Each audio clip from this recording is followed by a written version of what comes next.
Para anong pag-a-apply ng FSIC Business Permit for new business sa FSIS system?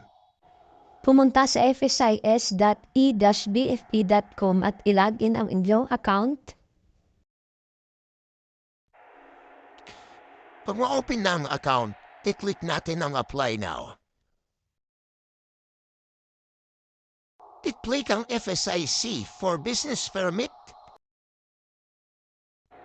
Hanapin ang FSIC Business Permit View and then click Apply Now.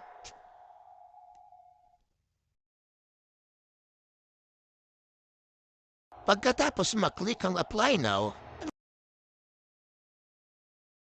lalabas na dito ang mga detalye na kailangan nating finapan. Dito i-type natin ang pangalan ng tindahan o establishmento, pangalan ng may-ari. Sa name of representative naman, kung may-ari ang nagproproseso ay pwede natin lagyan ng NA. Kailangan din ilagay ang type of occupancy at ang total floor area.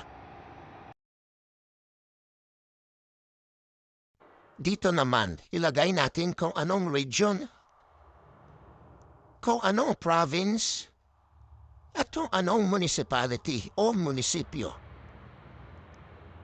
At kung saang barangay ang lokasyon ng tindahan.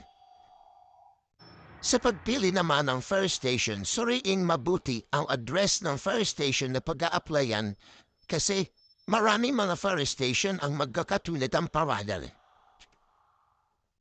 Huwag kalibutang ilagay ang inyong cellphone number at pagkatapos mailagay ay i-click natin ang Submit Application.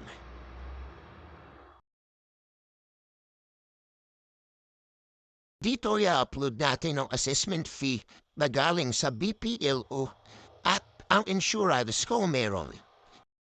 Attach lang natin dito ang scanned copy ng assessment.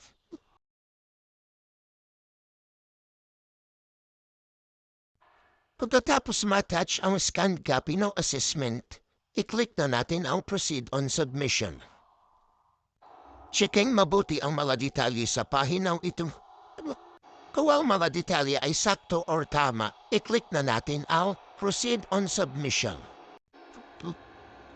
Pagkatapos ay i-click ang Submit Application Now. Ang inyong application ay nasubmit na sa napili niyong fire station. Makakatanggap ang inyong email ng mensahe galing sa BFP kung magkano ang inyong babayaran. Kung nakatanggap na ng mensahe ang inyong email, mag-login ulit sa website at i-click ang application. At i-click ang Capture Payment Details.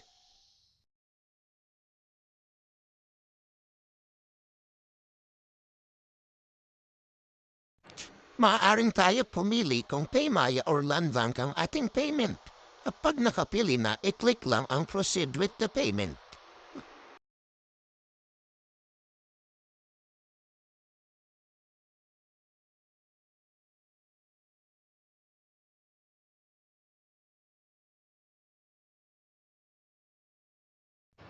May karagdagang babayaran para sa convenience fee na 10 piso at electronic processing fee na 10 piso. Kung Paymaya ang gagamitin, i-click sa baba ang Pay with Paymaya. At kung Landbank naman ang gagamitin, i-click ang Pay Now via card payment.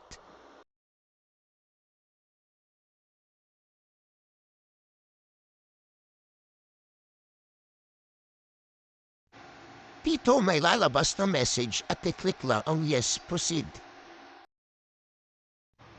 At mag-generate ang system ng QR code. Maaari na nating i-scan ang QR code sa ating mga Maya app or di kaya naman sa ating mga GCash app para bayaran. Pagkatapos mabayaran, agad marireceive ng fire station ang inyong payment. At i-inspectionin na ng BFP ang inyong establishmento. Kung naging successful ang pagbayad natin gamit ang Maya app o di kaya ang GCash app, ito po ang lalabas sa screen. Makikita natin sa taas na may nakasulat na Thank you, payment was success. I-click lang natin ang Print Details para makita ang resibo at mai-print.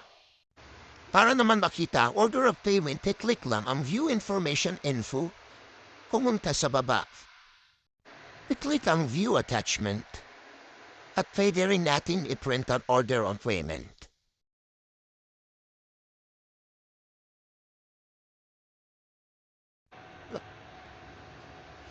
Pwede rin tayo dito mag-click para makita ang resibo at ma-print. Makakatanggap ulit ng mensahe ang inyong email galing sa BFP kung ang inyong application ay na-approve.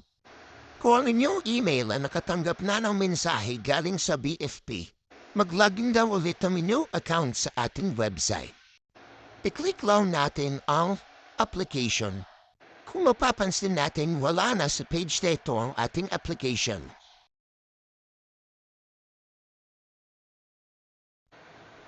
I-click lang natin ang with issuance.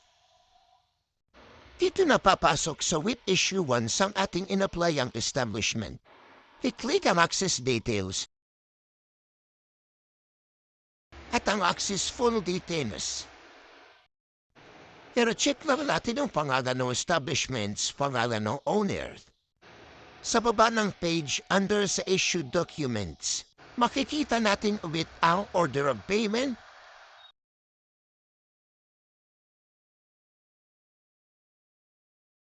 ang resibo,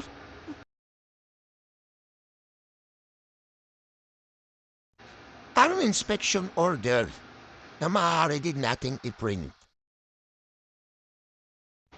At ang Fire Safety Inspection Certificate. Ito ay importanteng may print at may display sa ating mga tindahan katulad ng business permit. Sa certificate na ito, nakalagay ang alaala ng tindahan, alaala ng may-ari, at ang address ng mismong tindahan.